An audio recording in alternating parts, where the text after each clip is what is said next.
सुबह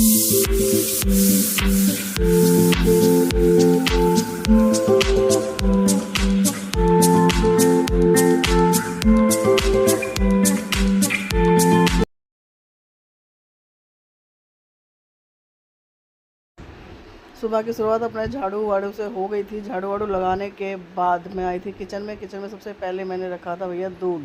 भगोने में थोड़ा सा पहले मैंने डाल दिया था 1-2 घूंट पानी, क्योंकि नीचे दूध नहीं लगता उससे। फिर मैंने अपने ये थैली काट के इसमें से डाला था दूध में। उसमें फिर मैंने डाला, पूरी कंजूसी दिखाई थी भाई, और दिखाती भी हूँ, ऐसी बात नहीं है कि सिर्फ यही हमेशा करती हूँ मैं। इसमें थोड़ा पानी डाल के पॉलीथीन में फिर अच्छे से इसको मैश करके इसको अच्छे से मतलब सारा हिला हिला के उसमें से सारा जितनी भी मलाई वगैरह लगी हो या कुछ भी हो वो पानी में आ जाए। फिर उसमें वापस से डालने के बाद दूसरी जो मेरे पास दूसरा 1 किलो का थैली थी उसको भी सेम मैंने ऐसे ही किया, क्योंकि भाई देखो मैं बर्बादी नहीं करती हूँ किसी भी चीज़ की। तो बस उसको भी कटिंग करके दूध उसमें डाल के 2 किलो दूध था, दोनों को ही एक साथ उबालने मैंने रख रही थी मैं, क्योंकि बार बार का झंझट ख़त्म हो जाता है, दूध फटने का भी चांस कम रहता है उसमें। इसमें भी वैसे ही इसी तरीके से मैंने पानी डालने के बाद अच्छी तरह से थैली को मिला के फिर उसमें उसका भी पानी इसमें डाला। डालने के बाद मैं पूरा एक एक चीज़ वसूल कर लेती हूँ, ऐसी बात नहीं है कि नहीं करती। इसमें डालने के बाद इसको रख दिया था मैंने गैस पे बॉईल होने के लिए। मैंने कहा ये अच्छे से जब तक बच्चों का टिफ़िन वगैरह बनेगा ये तैयार हो जाएगा। एक तरफ दूध रख के सबसे पहले मैंने दूध ही करा था, मैं कहा क्योंकि उबलने में टाइम लगता है, फिर ठंडा होने में भी टाइम लगता है, बच्चों को जाने में वो नहीं होती देरी। एक तरफ मैंने रख दी थी कढ़ाई। कढ़ाई मैंने किस लिए रखी थी, मैं बना रही थी कोफ्ते, घी के कोफ्ते।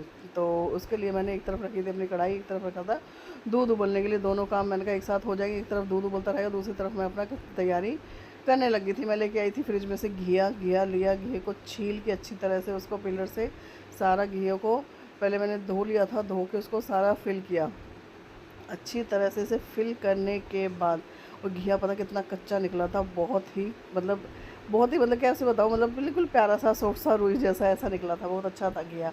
उसको फिल करने के बाद फिर उसे किया था मैंने कद्दूकस किया था मैंने। बारीक वाले जो उसके वो होते हैं ना, जहाँ से बारीक निकलता है कद्दूकस करने पे, वहाँ से इसको मैंने कद्दूकस करा सारा।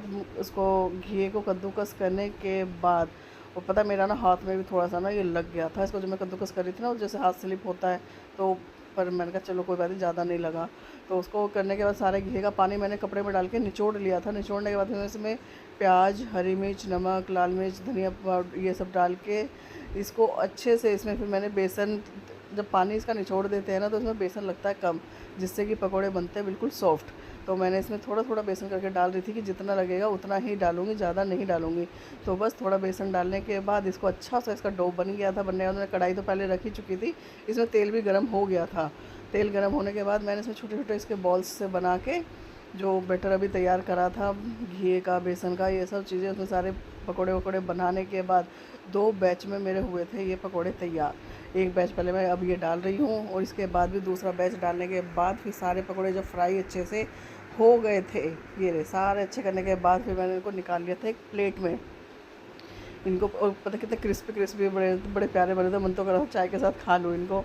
मैंने कहा नई सब्ज़ी भी बनानी है, तो इनको प्लेट में निकालने के बाद इनको तो रखा था मैंने एक तरफ, फ़िलहाल गैस कर दी थी मैंने सिम। जो पकौड़ों के बाद जो तेल उसमें बचा उसमें से थोड़ा तेल मैंने निकाल लिया था कटोरी में, क्योंकि तेल थोड़ा मुझे ज़्यादा लग रहा था। सिर्फ सब्ज़ी के लिए ही मैंने थोड़ा सा तेल रखा, उसमें मैंने डाला जीरा। जीरा डालने के बाद इसमें डाल दिया था मैंने मसाला, जो टमाटर, प्याज, वो सबका अदरक, ये लहसुन वसन जो भी था सारा पेस्ट डालने के बाद उसको अच्छे से जब तक भुना, जब तक इसमें तेल ऊपर नहीं छोड़ दिया मसाले ने, बहुत अच्छे से इसको भुनने के बाद अपने अकॉर्डिंग, अपनी फैमिली के अकॉर्डिंग मैंने इसमें डाला पानी। पानी डालने के बाद जो इसमें अच्छा सा बॉईल आ गया, बहुत अच्छा था, तो अपने जो भी ये पकौड़े मैंने बनाए थे सारे इसमें डालने के बाद इसको रख दिया था मैंने ढककर, कि मैंने कहा भाई सब्ज़ी बनती रहेगी। और इसको गैस सिम करके भाई मैं चली गई थी अपना नहाने। मैं कहा भाई काम हो गया ये सारा काम, अब मैं नहा लूँ जरा। Hi good morning, Radhe Radhe. उम्मीद करते हैं आप लोग बहुत बढ़िया से होंगे, बहुत अच्छे से होंगे। और आप सबको आज के दिन की हरियाली तीज की बहुत बहुत शुभकामनाएं। आप सबको हैप्पी तीज। तो इसी तीज के साथ का चाय का आरंभ करते हुए, बस चाय की शुरुआत करते हुए दिन का आरंभ कर रहे हैं अपना, और आगे जैसा होगा देखा जाएगा। फिलहाल अभी पी जा रही है चाय, वो भी गर्मा गर्म।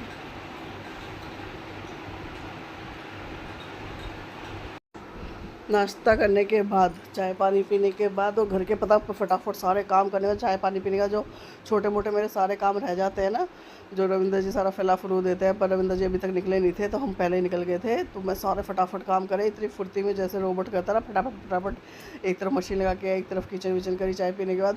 और इतने सारे काम फटाफट करने के बाद मैं निकली थी बड़े वाले बेटे के साथ उसके किसी काम से, हमें जाना था कहीं पर, तो उसका कोई इम्पोर्टेंट काम था तो कह रहा था मम्मी आप साथ चलो। मैं कहा चलो भैया, मैं कहा क्या कर सकते हैं, बच्चों के साथ जाना भी पड़ता है, बच्चों को इतनी दूर दूर अकेले नहीं भेजा जा सकता। तो बस बेटा साइड में बैठा हुआ था, मैं उससे बतिया के बातें कर रहे थे, जा रहे थे माँ बेटे अपना टाइम पास करते हुए बतियाते हुए। और पता यहाँ से आते आते हमें कितना टाइम हो गया था, बहुत देर लग गई थी हमें जहाँ हम गए थे यहाँ पे।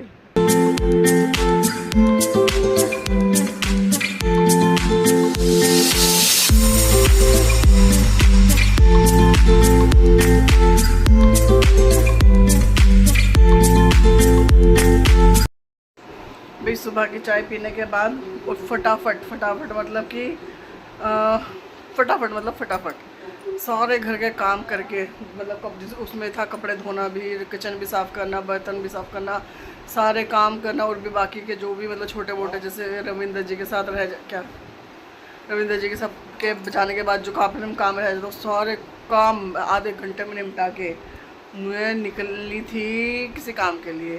तो उस काम के लिए भैया निकलते निकलते हम लोग निकले थे कितने बजे, सुबह जल्दी निकल गए थे यार, और अब 5 बज रहे हैं, अब आई हूँ।